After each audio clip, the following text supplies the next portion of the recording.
Hello, I'm going to compare Bolt versus Lovable versus Replit.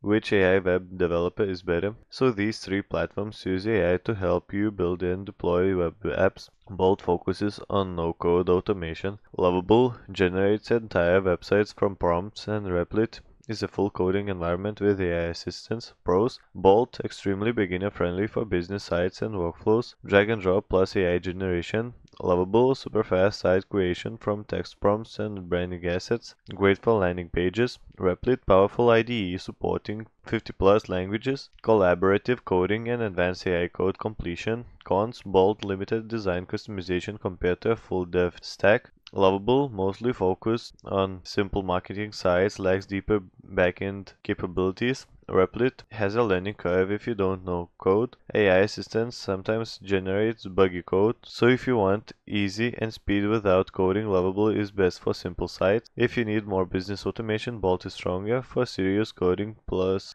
AI help, Replit is by far the most robust option.